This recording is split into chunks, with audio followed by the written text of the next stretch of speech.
Hello everyone. तो हम लोग जो है ना सॉलिड स्टेट में कुछ एडवांस टॉपिक कंसीडर कर रहे थे। लास्ट लेक्चर में जो है हम लोगों ने विस इंडिसेस और मिलर इंडिसेस के बारे में देखा था कि किसी भी कोई क्रिस्टल प्लेन के लिए कैसे हम लोग मिलर इंडिसेस फाइंड आउट करते हैं उसका विस इंडिसेस से। एक लास्ट इसमें एडवांस टॉपिक बचा हुआ है इंटरप्लैनर डिस्टेंस या इंटरप्लैनर एंगल, जो भी हम लोग कैलकुलेट करेंगे। क्या लिखे? Interplanar distance for a cubic unit cell. देखो यूनिट सेल पीछे जो है ना हम लोग बहुत टाइप का पढ़े हैं। जो स्टार्टिंग में हम लोग देखे थे कि जो प्रिमिटिव यूनिट सेल था ना वो टोटल 7 टाइप का हो रहा था। क्यूबिक है, टेट्रागोनल था, ऑर्थोरोम्बिक था, इस टाइप से अलग अलग यूनिट सेल थे। लेकिन यहाँ जो है हम लोग क्यूबिक यूनिट सेल को कंसीडर करके चल रहे हैं क्योंकि सबसे सिंपलेस्ट जो है क्यूबिक यूनिट सेल ही होता है और इसी का कैलकुलेशन जो है आसान होता है। और मोस्ट ऑफ दी जो सॉलिड एग्जिस्ट करते हैं तो यही क्यूबिक यूनिट सेल के फॉर्म में ही एग्जिस्ट करते हैं, सारे नहीं लेकिन मैक्सिमम। तो इस क्यूबिक यूनिट सेल का मतलब क्या होगा? तो याद करो कि क्यूबिक यूनिट सेल में बताया था कि जो इसका एज लेंथ होता है ना सब आपस में इक्वल होता है, a बराबर b बराबर c ऐसा। अब मान लो कि कोई प्लेन है और उस प्लेन का जो मिलर इंडिसेस है h k l ऐसा। यह एक प्लेन है, क्रिस्टल प्लेन, क्रिस्टल प्लेन। तो स्टार्टिंग से जरा देखोगे, क्रिस्टल मतलब उसमें पार्टिकल्स का एक ऑर्डर्ड अरेंजमेंट होगा और उस क्रिस्टल में जो है ना अलग अलग प्लेन बनते हैं जिसको हम लोग क्रिस्टल प्लेन बोलते हैं। और उस प्लेन को रिप्रेजेंट करने के लिए है Miller indices. H K L बतलाता है मिलर इंडिसेस को, यह रिप्रेजेंट करेगा क्रिस्टल प्लेन को।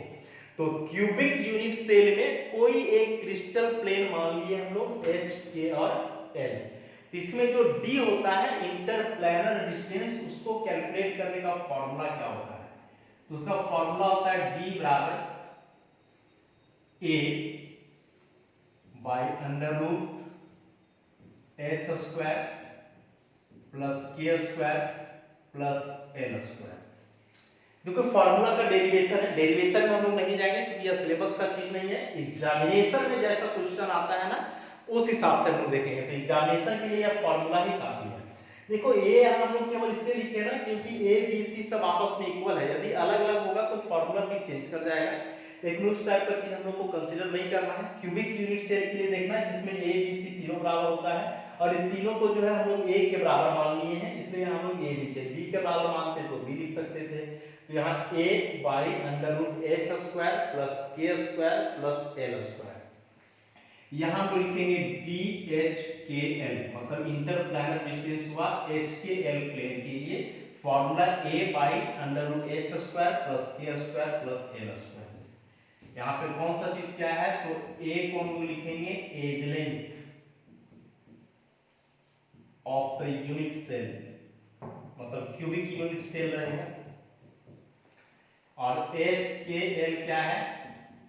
तो Miller indices, Miller indices of given plane, दिए हुए प्लेन का मिलर इंडिसेस हुआ एच के और एल।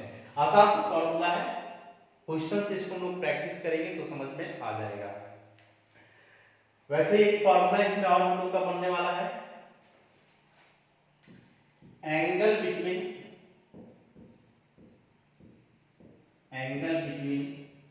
Two planes. तो मान लो कि यहां दो प्लेन हम लोग का बन रहा है, उसका मिलर इंडिसेस को हम लोग ऐसे लिख रहे हैं h1 k1 l1। यह एक प्लेन हुआ और दूसरा प्लेन ले h2 k2 l2, यह दूसरा प्लेन हुआ। तो ये दो प्लेन है, दो प्लेन के बीच कितना एंगल बनेगा उसको हम लोग को कैलकुलेट करना है। तो फॉर्मूला इसके लिए होता है cos थीटा बराबर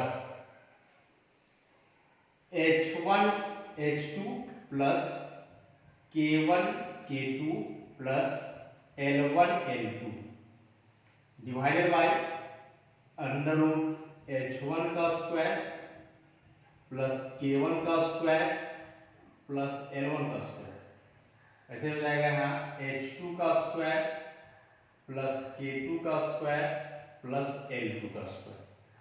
यही फॉर्मूला है, h1 h2 plus k1 k2 plus l1 l2 divided bye h1 का स्क्वायर प्लस k1 का स्क्वायर प्लस l1 का स्क्वायर, फिर मल्टीप्लाई में अंडर रूट h2 का स्क्वायर प्लस k2 का स्क्वायर प्लस l2 का स्क्वायर।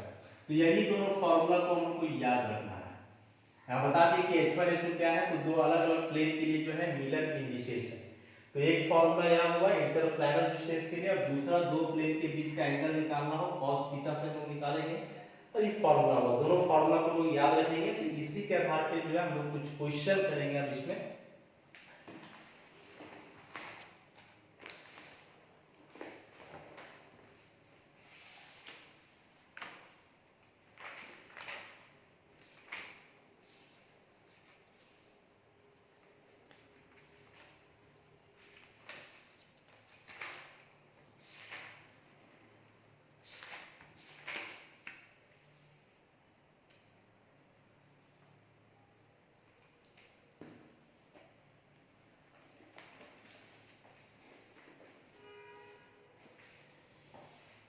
देखो क्वेश्चन इसमें क्या है,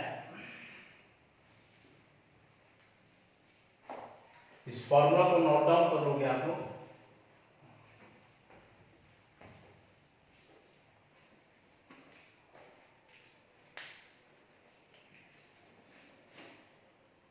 देखो क्वेश्चन है, calculate the ratio of the spacing of the 1 0 0 1 1 0 and 1 1 1 planes of a cubic crystal। तीन प्लेन दिया हुआ है, 1 0 0 1 1 0 और 1 1 1। बोल रहा है कि तीनों प्लेन के बीच जो स्पेसिंग होगा, स्पेसिंग मतलब यही हुआ डिस्टेंस, जैसे मान लो 1 2 3, इसको मान लो 1 0 0 प्लेन, मान लो 1 1 0 प्लेन, और ये हो गया 1 1 प्लेन। ऐसा देखो, ऐसे जो हम लोग प्लेन शो करें, एक्चुअली इस टाइप का प्लेन होता नहीं है। अब उस प्लेन को किसी क्रिस्टल में कैसे हम लोग क्यूबिक क्रिस्टल में शो करते हैं, ये और भी एडवांस टॉपिक है, और एग्जामिनेशन में उससे हम लोग को कोई मतलब नहीं है, इसलिए उस पर मैं अभी नहीं जा रहा हूँ। यहाँ से आप लोग बस देखोगे, तो देखो तीन प्लेन दिया हुआ 1 0 0 1 1 0 1 1 1, पूछ रहा है कि इसके बीच का स्पेसिंग कितना हो, और ये स्पेसिंग का जो है रेशियो निकालना है। तो स्पेसिंग के लिए भी हम लोग फार्मूला पढ़े ना, d बराबर a under root h square k square l square, तो उसी के हिसाब से हमको रेशियो फाइंड आउट करना है। तो एक बात याद यहाँ लिखा हुआ है कि क्यूबिक क्रिस्टल है, तो क्यूबिक क्रिस्टल लिखा हुआ मतलब जो फॉर्मूला भी हम लोग लिखे थे वही फॉर्मूला। यदि यहाँ क्यूबिक क्रिस्टल ना लिखा हुआ हो, केवल क्रिस्टल हो, फिर भी क्यूबिक ही समझना है। और यहाँ यदि कोई दूसरा लिखा हुआ हो, ऑर्थोरोम्बिक वगैरह ऐसा, तो सबके लिए अलग फॉर्मूला आता है, लेकिन एग्जामिनेशन में उस टाइप का क्वेश्चन नहीं आएगा।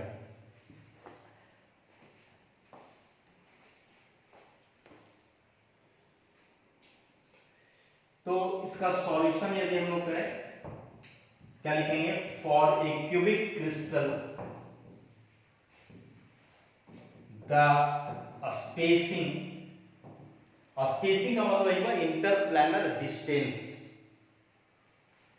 Between HKL planes is given by क्या फॉर्मूला था, DHKL बराबर a by under root h square k square plus l square. देखो a का वैल्यू यहाँ नहीं दिया हुआ है, तो a का वैल्यू नहीं दिया हुआ तो हम लोग पुट नहीं करेंगे कोई वैल्यू, a को a ही लिखेंगे, और फाइनली रेशियो कैलकुलेट करना है, तो वहां से रेशियो हम इसका निकाल लेंगे। तो यहां से निकालो, पहला जो दिया हुआ है D1 0 0 दिया हुआ है, इसके लिखा हो जाएगा a HKL, तो h के जगह उनका 1 दिया हुआ है, तो ये हो जाएगा 1 का स्क्वायर प्लस 0 का स्क्वायर प्लस 0 का स्क्वायर, तो कितना हो गया a बाई रूट 1, तो रूट 1 मतलब 1 ही हो गया, तो इसको हम लोग 1 लिखते हैं। उसी प्रकार से दूसरा प्लेन हम लोग का दिया हुआ है D1 110 सॉरी यही लिखा हुआ D110 तो क्या हो जाएगा a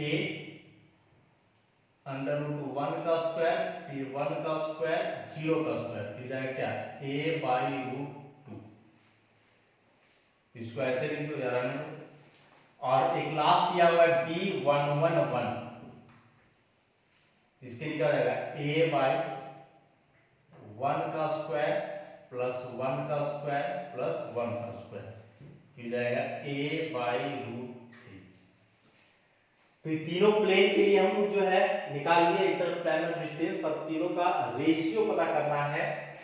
तो कैसे रेशियो पता करेंगे तो D100 D110 और D111 तो इसके लिए दिया हुआ है a ये हो गया a बाई रूट 2 और ये हो गया a बाई रूट 3। इसको ऐसे लिखे 1:1 बाई रूट 2:1 बाई रूट 3। इसको यहां तक भी छोड़ सकते हो या फिर आप रूट 2 और रूट 3 का वैल्यू पुट करो उसके बाद इसको सिंप्लीफाई करो तो वहां तक भी छोड़ सकते हो। सिंप्लीफाई करोगे यदि आगे इसको तो आता है 1:0.707:0.577 ऐसा। तो यहाँ तक आ सकते हो या फिर यदि कैलकुलेशन में डिफिकल्टी हो रहा है तो यहाँ तक भी इसको छोड़ सकते हो। जैसे इस क्वेश्चन को हम लोग सॉल्व कर सकते थे। कुछ और क्वेश्चन देखेंगे हम लोग ऐसे ही इसी फॉर्मूला से रिलेटेड।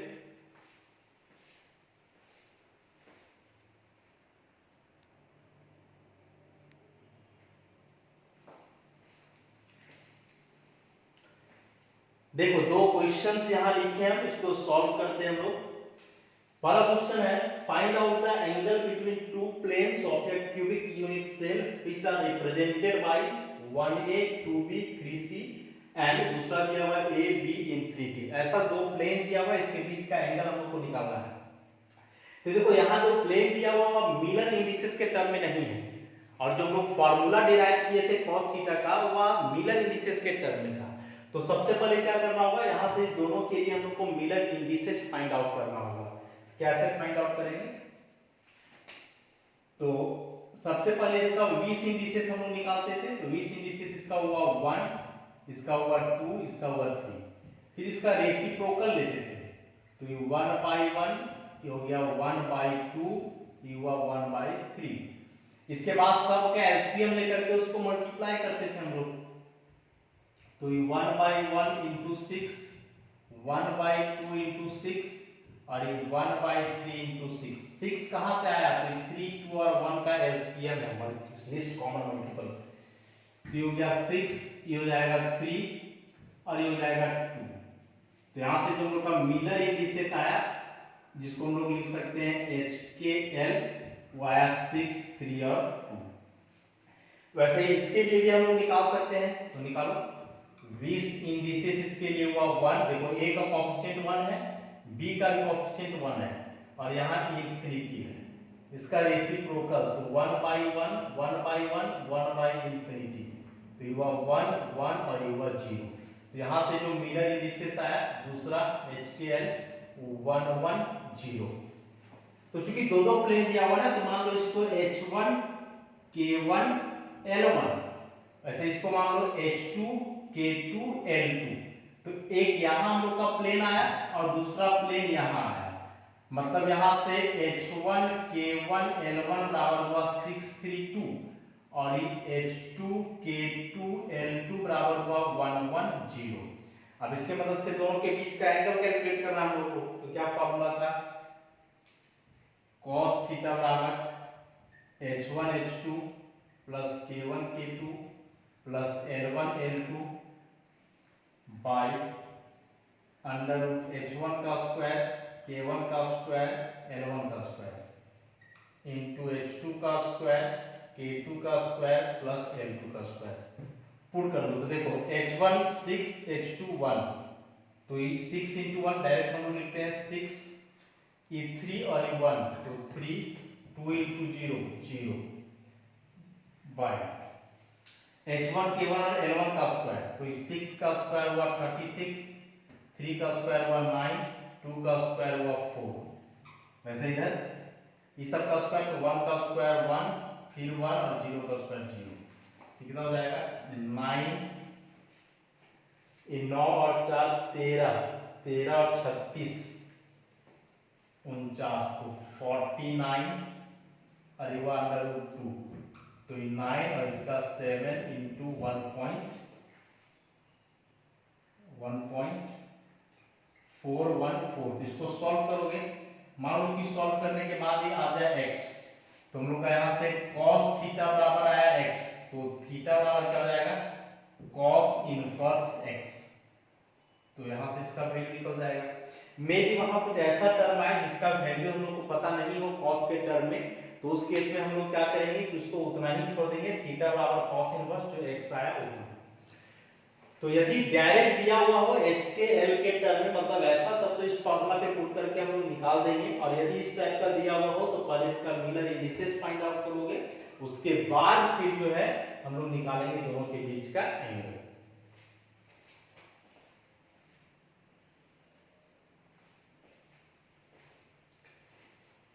तो इसको आप लोग नोट डाउन कर लो, उसके बाद नेक्स्ट क्वेश्चन हम लोग कंसीडर करेंगे इसमें।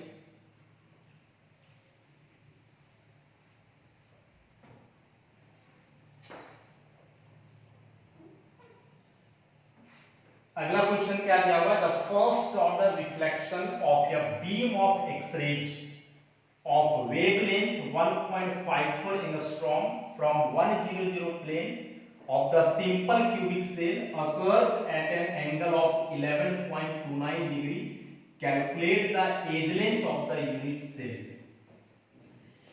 हाँ, तो देखो ये जो first order second order wavelength वगैरह दिया हुआ है, इसका मतलब हम लोग को यहाँ ब्रैग्स इक्वेशन का इस्तेमाल करना होगा, जो पीछे का लेक्चर में हम लोग देखे हैं कि कैसे उसमें हम लोग ब्रैग्स इक्वेशन का इस्तेमाल करके उसके टर्म्स को फाइंड आउट करते हैं। तो सबसे पहले दिया हुआ क्या क्या है उसको देखो, फर्स्ट ऑर्डर रिफ्लेक्शन मतलब ये n का वैल्यू दिया हुआ है 1, of a beam of X-ray of wavelength भी दिया हुआ है उसका, मतलब लैम्डा का वैल्यू दिया हुआ है 1.54 एंगस्ट्रॉम, एक प्लेन भी दिया हुआ है हम लोग का, ये जो HKL एक प्लेन है वो भी दिया हुआ है 100, इसके अलावा क्या दिया हुआ है, एंगल दिया हुआ है थीटा बराबर 11.29 डिग्री, फाइंड आउट करना है edge length of the unit cell, edge length मतलब हम लोग को a का वैल्यू पता करना है। तो देखो सबसे पहले ब्रैग्स इक्वेशन क्या था जरा उसको लिखो, द ब्रैग्स इक्वेशन इज क्या था 2d sin थीटा बराबर n लैम्डा। तो जरा देखो तो इसमें से कौन सा टर्म अननोन है इस क्वेश्चन के अनुसार, n दिया हुआ है, लैम्डा पता है, थीटा भी पता है, तो d यहां से अननोन है, तो यदि d पता चल जाए तो इस d के मदद से हम लोग निकाल लेंगे a। कैसे निकालेंगे जरा उसको देखते हैं, सबसे पहले d निकालो, तो d इक्वल टू क्या हो जाएगा n lambda by 2 sin theta, तो n का वैल्यू 1, लैम्डा है 1.54 एंगस्ट्रॉम और ये 2 इंटू साइन 11.29 डिग्री, ऐसा। अभी 11.29 डिग्री का वैल्यू दिया हुआ है, तो ये 1.54 एंगस्ट्रॉम बाई 2 इंटू 0.1991। यहां से सपोज d को इस टर्म को पूरा सॉल्व किया और वो आ गया x के बराबर, इसको गुना भाग अपने से कर लोगे। अब यदि d निकल गया तो फिर हम लोग a कैसे फाइंड आउट करेंगे, तो अभी फॉर्मूला हम लोग लिखे हैं, d बराबर क्या आता है a by h square plus k square plus l square, और h के l का वैल्यू तो दिया हुआ है देखो इस प्लेन के लिए, तो d का वैल्यू हम लोग का आ चुका है x a और प्लेन दिया हुआ 100, तो ये 1 का स्क्वायर प्लस 0 का स्क्वायर प्लस 0 का स्क्वायर क्या हो जाएगा x बराबर a बाई 1, तो यहाँ से a बराबर x, मतलब जो d का वैल्यू आएगा वही यहाँ क्या हो जाएगा x भी हो जाएगा। तो या तो इस फॉर्मूला से निकाल सकते हो d कैलकुलेट करने के बाद, या फिर देखो यहाँ लिखा हुआ है सिंपल क्यूबिक सेल, तो याद करो सिंपल क्यूबिक सेल के लिए हम लोग d r और a के बीच पहले से रिलेशन निकाल चुके हैं, तो सिंपल क्यूबिक सेल के लिए यहां से लिख लोगे for simple cubic cell D बराबर A होता है। वो जो फॉर्मूला को वहां डिराइव किए थे वहां भी था ऐसा। तो D तो कैलकुलेट करना ही है किसी भी हाल में। यहां तक कैलकुलेट करने के बाद या तो इस लाइन को लिखो कि फॉर सिंपल क्यूबिक सेल, चूंकि यह दिया हुआ है तो सिंपल क्यूबिक सेल के लिए D होता है A के बराबर, तो डायरेक्ट जो D आएगा वही A हो जाएगा।